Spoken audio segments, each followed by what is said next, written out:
ओम शांति। आज हम सुनेंगे 19/3/2023 की मुरली, प्रातः मुरली ओम शांति अव्यक्त बाप दादा रिवाइज 25 से 94 मधुबन। ब्राह्मणों की नेचर विशेषता की नेचर है, इससे नेचुरल स्मृति स्वरूप बना। आज बाप दादा अपने सर्व विश्व की विशेष आत्माओं को देख रहे हैं। ड्रामानुसार आप आत्माओं का कितना विशेष पाठ मुद्दा हुआ है। आज बाप दादा हर एक बच्चे की विशेषताओं को देख हर्षित हो रहे हैं। हर एक बच्चे को देख वह बच्चे यह सिंहों का गीत दिल में बज रहा था। साथ साथ यह भी देख रहे थे कि बच्चों के दिल से ये वाह वाह का गीत सदा निकलता है। हर कर्म में, हर कदम में, हर संकल्प में ये श्रेष्ठ अनुभव होता है या कभी कभी होता है। साधारण जीवन से विशेष जीवन सदा स्वतः ही रहती है। वह स्मृति लाने से अनुभव होता है। जब जीवन है तो जीवन का अर्थ ही है सदा और स्वतः रहे। स्मृति में लाया तो अनुभव किया और स्मृति में नहीं लाया तो विशेषता के बजाय साधारण जीवन अनुभव हो। ये आप विशेष आत्माओं की विशेषता नहीं है। ब्राह्मण जन्म ही विशेष जन्म है। जिसका जन्म ही विशेष है उसका जीवन क्या होगा, विशेष होगा या साधारण? ब्राह्मण जन्म भी श्रेष्ठ, ब्राह्मण धर्म भी श्रेष्ठ और ब्राह्मण कर्म भी श्रेष्ठ, क्योंकि ब्राह्मण जन्मदाता, ब्राह्मण धर्म स्थापक, सर्वश्रेष्ठ परमात्मा और आदि आत्मा ब्रह्म बाप है। तो जैसी रचयिता सर्वश्रेष्ठ और रचना भी सर्वश्रेष्ठ अर्थात विशेष है। ब्राह्मणों का कर्म विशेष क्यों है? क्योंकि कर्मों में फॉलो करने के लिए आप सबके सामने आदि आत्मा ब्रह्मा बाबा सैंपल है। कर्मों में फॉलो सागर ब्रह्मा बाबा को करते हो, इसलिए भाग्य विधाता अर्थात कर्म द्वारा भाग्य की रेखा श्रेष्ठ बनाने वाला ब्रह्मा गाया हुआ है। भाग्य की रेखा का कलम कर्म है, तो श्रेष्ठ कर्म का सहज सिंबल ब्रह्म बाप है। इसीलिए आप सभी विशेष पुरुषार्थ का शब्द यही वर्णन करते हो कि बाप समान बनना है। इस अव्यक्त वर्ष में सभी का लक्ष्य क्या रहा? निराकार स्थिति में निराकार बाप समान अशरीरी स्थिति का अनुभव किया। साकार कर्म में ब्रह्मा बाप समान बनने का नंबर 1 अनुभव किया। तो विशेष जीवन का आधार विशेष जन्म, धर्म और श्रेष्ठ कर्म। जैसे लौकिक जीवन में भी अगर किसी आत्मा का जन्म विशेष राज परिवार में हो, राजकुमार हो या राजकुमारी हो, तो यह विशेषता जन्म की होने कारण हर समय सदा और स्वतः ही रहती है। वह बार बार स्मृति में लाते हैं कि मैं राजकुमारी हूँ। सहज याद रहती है ना। पुरुषार्थ करते हैं क्या? चाहे कर्म अपनी रुचि के कारण कितना भी साधारण हो, लेकिन अपने जन्म की विशेषता भूल जाते हैं क्या? नेचुरल और नेचर बन जाती है। तो आप ब्राह्मण आत्मा की नेचर क्या है? विशेष है या साधारण है? अभी भी कोई बच्चे जब कोई साधारण कर्म कर लेते हैं तो बाप दादा के आगे अपने को निर्दोष सिद्ध करने के लिए क्या कहते हैं? मैं चाहता नहीं था या चाहती नहीं थी ये कर्म करूं, लेकिन मेरी नेचर है इसलिए हो गया। वैसे ये कहना वह सोचना यथार्थ है। मैं कौन? ब्राह्मण जीवन वाले है ना। तो ब्राह्मण जीवन वाली आत्मा ये सोच सकती है कि मेरी नेचर है, यह कहना राइट है, तो उस समय क्यों बोलते हैं? उस समय ब्राह्मण नहीं बोलता, माया बोलती है। तो जैसे ये साधारण नेचर और मायावी नेचर नेचुरल काम कर लेते हैं ना, इसलिए कहते हैं चाहते नहीं थे लेकिन हो गया। तो ब्राह्मण नेचर अर्थात विशेषता की नेचर भी नेचुरल होनी चाहिए। नेचुरल चीज सदा रह सकते हैं, तो विशेष जीवन की स्मृति नेचर के रूप में नेचुरल होनी चाहिए। वह कभी भूलना, कभी याद होना, तो सदा स्मृति स्वरूप में रहो, स्मृति लाने वाले नहीं, स्मृति स्वरूप। इसीलिए बाप दादा देख रहे थे अव्यक्त वर्ष समय प्रमाण समाप्त हुए, लेकिन बाप दादा स्वयं को, बाप दादा समान स्वयं को संपन्न बनाया। इस अव्यक्त वर्ष का विशेष लक्ष्य रखा कि अव्यक्त अर्थात फरिश्ता स्वरूप बनना और बनाना। सभी ने एक ही लक्ष्य रखा था ना, कि रिजल्ट क्या निकली? अपने आप को चेक किया। फरिश्ता भाव का वरदान भी वरदाता से मिला, तो वरदान और लक्ष्य दोनों की स्मृति से कहाँ तक सफलता अनुभव किए हैं, ये सूक्ष्म चेकिंग स्वयं की। वह ये सोचा कि अव्यक्त वर्ष पूरा हुआ, यथाशक्ति जितना भी अनुभव किया उतना ही क्रमानुसार ठीक रहा। वर्ष परिवर्तन के साथ साथ स्वयं परिवर्तन की गति क्या रही, इस विधि से चेक किया। जैसे वर्ष समाप्त हुआ वैसे स्वयं लक्ष्य और लक्षण में संपन्न बने, या सोचते हो कि इस वर्ष में और बन जाएंगे। समय और स्वयं गति समान रही, वैसे तो समय से भी स्वयं की गति तीव्र होनी है, क्योंकि समाप्ति के समय को लाने वाली आप विशेष आत्माएं निमित्त हो। तीव्र गति से वर्ष तो संपन्न हो गया, मालूम हुआ वर्ष कैसे पूरा हो गया, तो चेक करो मुझ विशेष आत्मा की परिवर्तन की गति तीव्र रही, वह कभी तीव्र कभी मध्यम रहे।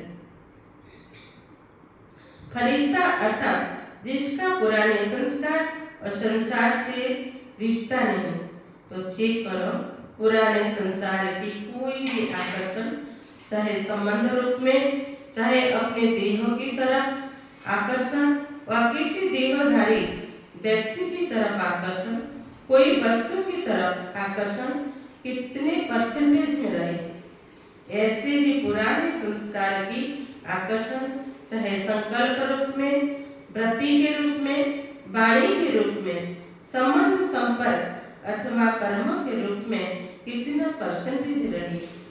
फरिश्ता अर्थात डबल लाइट, तो निजी लाइट स्वरूप स्मृति स्वरूप में कहाँ तक रहा। साथ साथ लाइट अर्थात हल्कापन, सो के परिवर्तन के पुरुषार्थ में कहाँ तक लाइट अर्थात हल्के रहे। मन अर्थात संकल्प शक्ति में व्यर्थ को समर्थ में परिवर्तन करने में, अर्थात व्यर्थ के बोझ को हल्का करने में कहाँ तक सफल रहे। इसी प्रकार व्यर्थ समय, व्यर्थ शब्द, व्यर्थ वातावरण, इस सब में कहाँ तक परिवर्तन करने में हल्के रहे। ब्राह्मण परिवार के संबंध में, सेवा के संबंध में कहाँ तक हल्का रहे। इसको कहा जाता है फरिश्तापन के तीव्र गति की स्थिति। इसी विधि से चेक करो और विशेष भविष्य के लिए चेंज अर्थात परिवर्तन करो। अपने ब्राह्मण जन्म की विशेषता को नेचुरल नेचर बनाना, इसको ही सहज पुरुषार्थ कहा जाता है। सिर्फ एक विशेष आत्मा हो, इसी स्मृति स्वरूप में स्थित हो जाओ, तो बाप समान बनना अति सहज अनुभव करेंगे, क्योंकि स्मृति स्वरूप से समर्थी स्वरूप बन जाते हैं। वर्ष तो पूरा हुआ, बाप दादा रिजल्ट तो देखेंगे ना, तो रिजल्ट में यथाशक्ति मेजॉरिटी है तो सदा शक्तिशाली, यथाशक्ति के मेजॉरिटी में माइनॉरिटी है। स्मृति दिवस भी बहुत स्नेह से मनाया। अब विशेष जैसे स्नेह से मनाया वैसे स्नेह का सबूत बाप समान स्मृति स्वरूप बनना ही है। सुना रिजल्ट। आगे क्या करना है? यथाशक्ति या सदा शक्ति स्वरूप। तो देखेंगे इस वर्ष में मेजॉरिटी सदा शक्तिशाली व सबूत कहाँ तक देते हैं। टीचर्स क्या समझती हो? किस लाइन में आएंगे? सदा शक्तिशाली। सबका टीवी में फोटो निकल रहा है।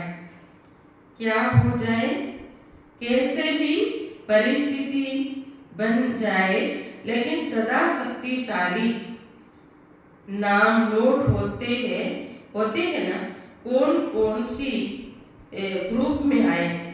अभी टीचर्स का सम्मेलन होने वाले हैं ना, तब तक की रिजल्ट सभी टीचर्स को क्या होगी, जिसको करना होता है वो कब नहीं सोचता। दृढ़ संकल्प का अर्थ है अब, साधारण संकल्प का अर्थ है कब हो जाएगा। तो कब वाले हो या अब वाले हो। शक्ति सेना बहुत बड़ी सेना है। कब वाले हो या अब वाले। पांडव क्या समझते हो? देखो नाम सबके नोट है, अभी नाम नहीं सुनाते हैं। आखिर वो समय भी आ जाएगा जो नाम सुनाएंगे। समझा? सबसे ज्यादा संख्या किस जोन की है? देखेंगे पंजाब, इंदौर क्या कमाल दिखाते हैं। टीचर्स भी ज्यादा आती हैं, संख्या ज्यादा तो टीचर्स भी ज्यादा होती। पंजाब वाले नंबर 1 लेंगे या सेकंड। इंदौर भी नंबर 1 लेंगे। और कर्नाटक क्या करेंगे? कौन सा नाटक दिखाएंगे? कर्नाटक तो हीरो नाटक दिखाना, ऐसा वैसा नहीं दिखाना। और महाराष्ट्र तो महान ही बनेंगे ना। और यूपी को क्या कहते हैं? यूपी में नदियां हैं, अर्थात यूपी पतित को पावन बनाने वाले हैं। पावन बनाने में नंबर 1। तो यूपी वाले भी नंबर 1 बनेंगे, नंबर 1 बनेंगे। इस समय तो कोई भी नंबर 2 नहीं कहेंगे। राजस्थान तो है ही लक्की, जो राजस्थान में ही चरित्र भूमि है। हेडक्वार्टर राजस्थान में है ना, तो जहाँ हेडक्वार्टर है वो क्या बनेगा? हेड बनेगा ना। सभी खुशी से कह रही है नंबर 1, लेकिन वहाँ जाकर ऐसे नहीं कहना कि क्या करें, कर नहीं सकते, चाहते तो नहीं, लेकिन हो जाता है। ऐसे भाषा सोचना भी नहीं। अच्छा, डबल विदेशी भी सेवा में रेस अच्छी कर रहे हैं और रेस की नंबर 1 आना है ना। देश वालों को हिम्मत दिलाने में विदेश अच्छा निमित्त बना है। इस हिम्मत दिलाने के कारण एक्स्ट्रा मदद भी मिलता है। समझा? इसको स्मृति में रख, सहज बढ़ती चलो और बढ़ाती चलो। अच्छा, चारों ओर की सर्वविशेष आत्माओं को सदा साकार ब्रह्मा बाबा के श्रेष्ठ कर्मों का फॉलो करने वाले कर्मयोगी आत्माओं को सदा विशेषता को नेचुरल और नेचर बनाने वाली फोटो में कोई आत्माओं को सदा दृढ़ संकल्प द्वारा विशेष जन्म धर्म और कर्म के स्मृति स्वरूप आत्माओं को बाप दादा का विशेषता संपन्न या प्यार नमस्ते। बाप दादा को हम सभी बच्चों का याद प्यार और नमस्ते। दादियों से मुलाकात। आप ब्राह्मण जितने संपन्न बनते जाएंगे उतना विशेष भविष्य में प्रकृति भी प्रगति को प्राप्ति करेगी, क्योंकि प्रकृति समय प्रति समय अपना सिग्नल दिखा रही है। तो जितना प्रकृति की हलचल उतनी अचल स्थिति प्रकृति को परिवर्तन करेगी। कितनी आत्माएं समय प्रति समय दुख की लहर में आती है, तो ऐसे दुखी आत्माओं का सहारा बाप हो आप ही हो। तो रहम पड़ता है ना, जब समाचार सुनते हो तो क्या दिल में आता है? Nothing new. अपनी अचल स्थिति के लिए तो ठीक है, लेकिन प्रकृति की हलचल से जब आत्माएं चिल्लाती है तो किसी को चिल्लाती है, किसको चिल्लाती है? तो जब मर्सी रहम मांगते हैं तो आप लोगों को उनके रहम की पुकार पहुंचती तो है ना। ये छोटी छोटी आपदाएं और तड़पाती है। ब्राह्मण संपन्न हो जाओ तो दुख की दुनिया समाप्त हो जाएगी। संपन्न हो जाए तो रहम पड़ता है या नहीं? रहम पड़ता है तो फिर क्या करते हो? फिर भी ईश्वर के परिवार के है ना, तो परिवार का कोई भी दुख सुख में परिवर्तन करने का संकल्प तो आता है ना। कोई परिवार में बीमार भी हो तो क्या संकल्प होता है? जल्दी ठीक हो जाए। तो चिल्लाते मरना और धक से परिवर्तन होना फर्क तो है ना। महाविनाश और रियल सेल का विनाश फर्क है ना। महाविनाश अर्थात महान परिवर्तन, उसके निमित्त आप हो। संपन्न बनेंगे तो समाप्ति होगी। तो जो परेशान है वो तो समझते हैं कि प्रत्यक्षता का पर्दा खुल जाए, लेकिन स्टेज पर आने वाले हीरो एक्टर संपन्न तैयार ही होने चाहिए ना, तब तो पर्दा खुलेगा कि आधे में खुल जाएगा। परिवर्तन की सुभावना को तीव्र करना अर्थात अपने को तीव्र गति से संपन्न बनाना। आप भी कभी कैसे होते हो? तो प्रकृति भी कभी बहुत तीव्र गति से कार्य करती, कभी ठंडी हो जाती है। तो अभी क्या करना है? रहम की भावना इमर्ज करो, चाहे सो प्रति चाहे सर्वात्माओं के प्रति। होती है ना, लेजर फैलाओ। रहम की भावना से विघ्न तो सहज खत्म हो जाएंगे। जहाँ रहम होगा वहाँ में तेरा मेरा की हलचल नहीं होगी। पूज्य स्वरूप मर्सीफुल का धारण करो, ठीक है ना। अभी ये लेजर फैलाओ। हर संकल्प में मर्सीफुल संकल्प में होंगे तो वाणी और कर्म स्वतः ही हो जाएंगे। सब चिल्लाते भी क्या है? Mercy mercy. अच्छा, अभी बाप दादा की पर्सनल मुलाकात। माया की छाया से बचने का साधन है बाप दादा की छत्र छाया। सदा अपने को बाप दादा की छत्र छाया के नीचे रहने वाली सदा सेफ आत्माएं अनुभव करती हो। सदा छत्र छाया है या कभी बाहर निकल जाते हो? या हे बाप की छत्र छाया या माया की छाया? तो माया की छाया से बचने का साधन है छत्र छाया। तो छत्र छाया में रहने वाले कितने खुश रहेंगे, क्योंकि बेफिक्र बादशाह हो गए ना। फिक्र है तो खुशी गुम हो जाती है। कभी भी देखो खुशी गुम हो जाती है तो कारण क्या होता है?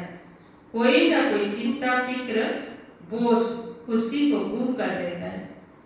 और खुशी गुम हुई कमजोर हुए तो माया की छाया का प्रभाव पड़ ही जाता है।